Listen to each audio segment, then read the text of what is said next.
Disney Pixar Storybook Collection. Let's see who our last friend is.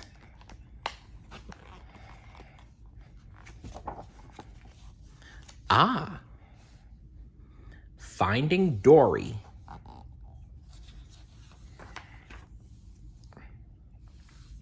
Dory was a blue tang fish.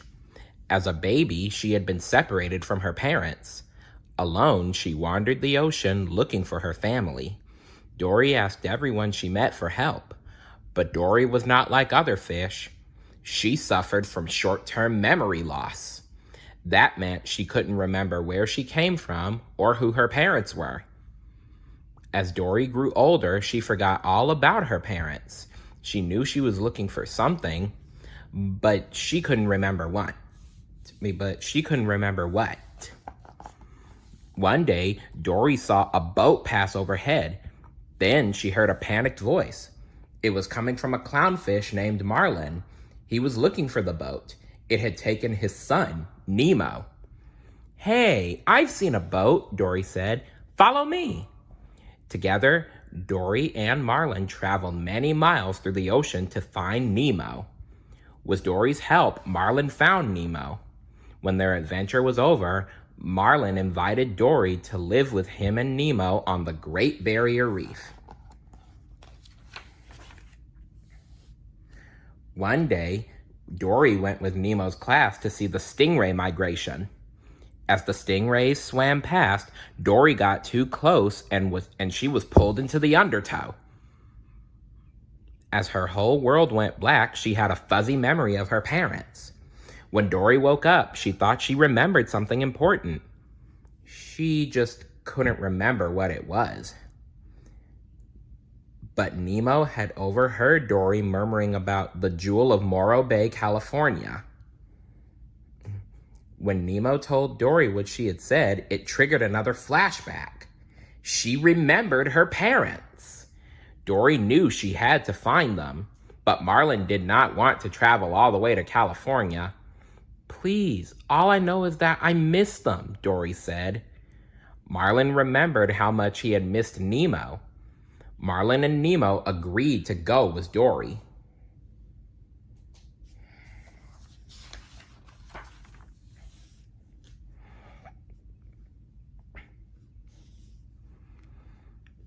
With the help of Marlin's sea turtle friend, Crush, the trio soon made it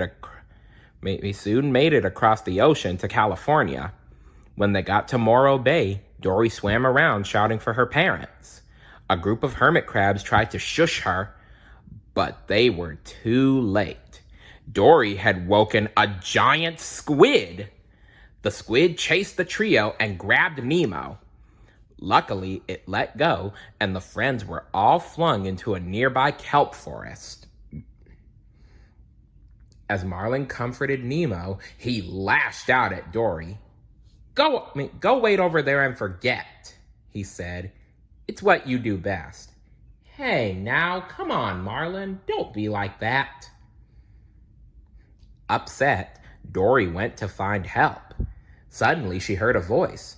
She swam to the surface, following the sound. Nemo and Marlin caught up with Dory just as a pair of hands grabbed her. The two watched in horror as Dory was pulled onto a boat and taken away.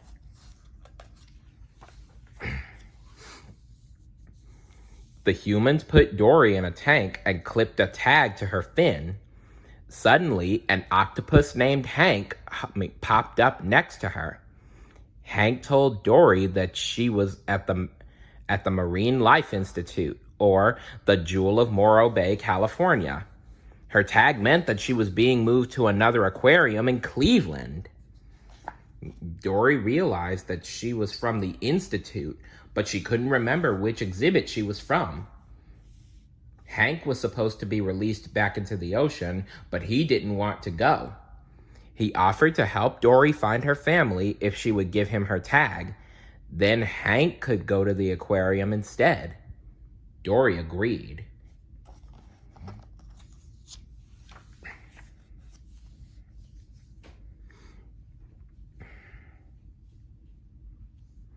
As the pair wandered in the institute, they met Bailey, a beluga whale who could use sound waves to see, and a giant whale shark named Destiny.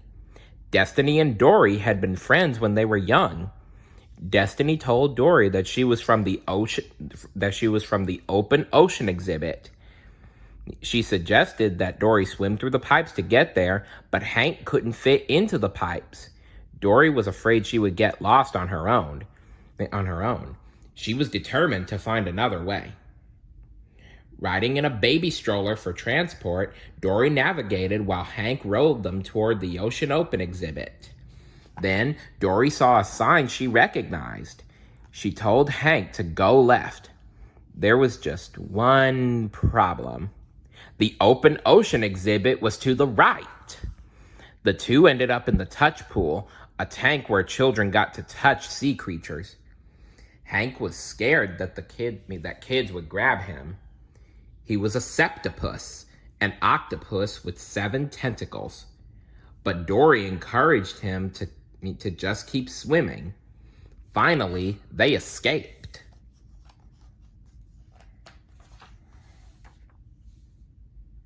Dory looked up. They had made it to the open ocean exhibit. Dory smiled at Hank.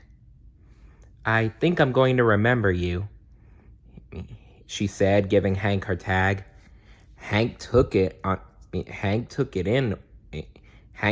in one of his tentacles. "You'll forget me in a heartbeat, kid," Hank replied. "I'll have a hard time forgetting you, though." Gently, Hank dropped her into the tank.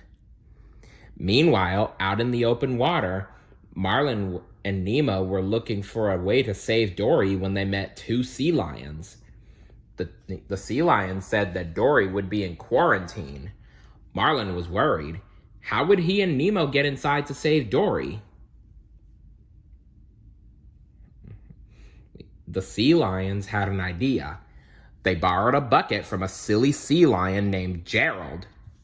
Then they called for Becky, a bird who lived nearby.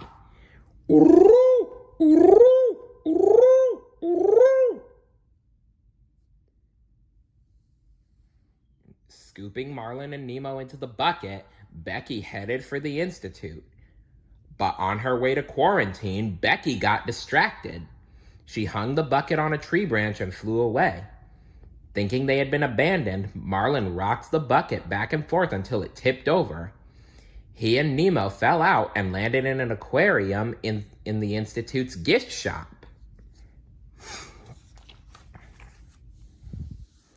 Back in the open ocean exhibit, Dory spotted a trail of shells. She followed it and found her childhood home. Dory's memories came flooding back. She remembered going outside and being sucked into the undertow. Just then, a crab interrupted Dory's thoughts. He told her that the blue tangs had been taken to quarantine. Dory had to get back there. The crab gave Dory directions, and she headed into the pipes. But there was a problem. Dory couldn't remember the directions. Soon, she was lost. Dory called out to Destiny, the whale shark. With Bailey's help, Destiny gave Dory directions. Dory was almost to quarantine when she ran into Nemo and Marlin. Marlin apologized to Dory. Dory explained that her parents were at the institute. The trio continued down the pipes together, but when they reached quarantine, the tank of blue tangs had already been loaded on the truck to the aquarium.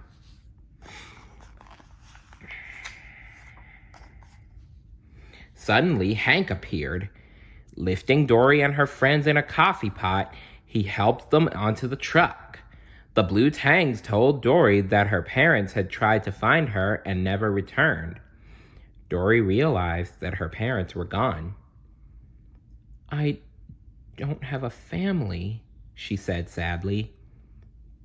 "That's not true," Nemo said, shaking his head. Dory swam backward into the coffee pot and was scooped up by Hank. At that moment, an institute worker grabbed the octopus. Surprised, Hank dropped Dory. He watched horrified as the little blue tank spilled onto the floor and down a drain to the ocean. Dory shot out of the drain and into the ocean. All alone, she began to panic. Then she saw a trail of shells. She decided to follow it. In the distance, Dory saw two figures moving closer. It was her parents. Crying happily, they pulled Dory close. They were overjoyed to see her. Her parents explained that they had gone to quarantine to find Dory. When they couldn't find her, they realized she must have gone through the pipes to the ocean. They knew they had to do the same thing. They had been waiting in the same spot for years, hoping Dory would return. When her parents asked if she had been alone, Dory remembered her friends. Nemo and Marlin were still on the truck. Uh-oh. She better do something before they end up in Cleveland. Dory and her parents swam toward the Institute. They called out to Destiny for help, and Bailey and Destiny jumped out of their pools and into the ocean. Using his special sight, Bailey located the truck going over a bridge. Dory asked some nearby otters for help. Destiny flipped Dory onto the bridge, and the otters created a distraction, stopping traffic. One of the otters caught Dory and brought her to the truck. Marlin called for Becky, who flew Marlin and Nemo to the water. Left behind, Dory convinced Hank to come with her to the ocean. Just then, Becky returned for Dory. But before they could all escape the truck, the doors shut, locking them inside. Dory came up with a crazy plan. Hank took control of the truck while Dory navigated. Together, they drove the truck off a cliff into the ocean where Dory's friends and family were waiting. A short time later, Dory found herself back on the Great Barrier Reef. Hank, Destiny, Bailey, and Dory's parents had come to live with her, Marlin, and Nemo. One day, Marlin followed Dory to the drop-off. Dory stopped at the edge. "I was just enjoying the view," she told Marlin. "It really is quite a view," Marlin said, turning around. Dory looked behind her. Her combined family was gathered together, smiling at her. Dory had a feeling she would remember this moment forever. The end. Remember, family doesn't just have to be blood relatives. Family can be anybody as long as you care about those people and they care about you. And I hope you enjoyed the Disney Pixar Storybook collection. See you later. Bye.